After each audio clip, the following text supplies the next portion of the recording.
Battlefront 2 has come to an end with the Scarif update. They added a vast instant action that will carry the game for a long time, not unlike its predecessors. Yet there are those who said that this game has redeemed itself. Can a game like this be redeemed? And what about the future of DICE games in general? The Scarif update added instant action missions, which is a co-op mode repackaged for offline use. It makes good use of the limited AI on console, and while it's a good add-on, instant action doesn't cover all the maps or the modes. It's a good effort, but an incomplete one.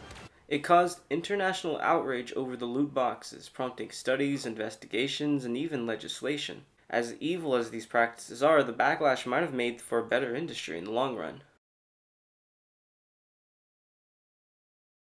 Well, look, if anything, it's still a good sign. Increased awareness is good, okay? Especially when these practices are so inherently exploitive, even if EA will openly deny it in front of the entire world. But the problem here, when judging a game like this, is that it's Star Wars, which by default has some pretty loyal fans, me being one of them. Which means that they've pretty much replaced their eyeballs with beer bottles.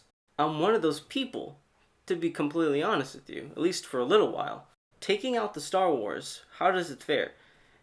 It had solid content from the start, and while skimp, it had some solid post-launch support, but clearly EA wasn't wringing enough eggs from this goose and dropped it early.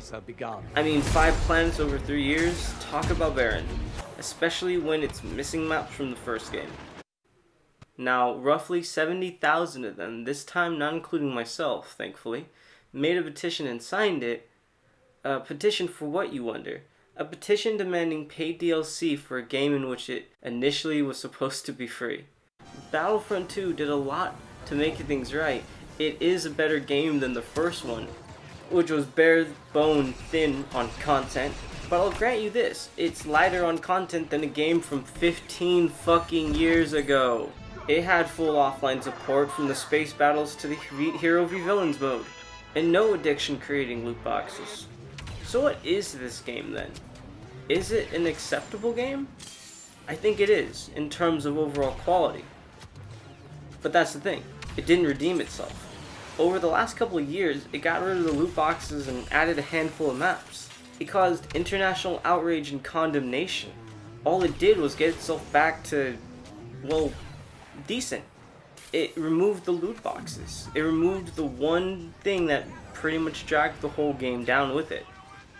And while it's functionally a good game, that was never the contention. Beyond the loot boxes, the game functioned fine. It was fun.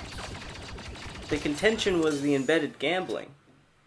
So what this game stood for is really what people are more angry with, and what beloved IP it gouged a giant hole in to take advantage of vulnerable people with. The game is a symbol of evil. It has some redeeming qualities. As a product, it's better now than it was when it released. Maybe it's even worth a buy.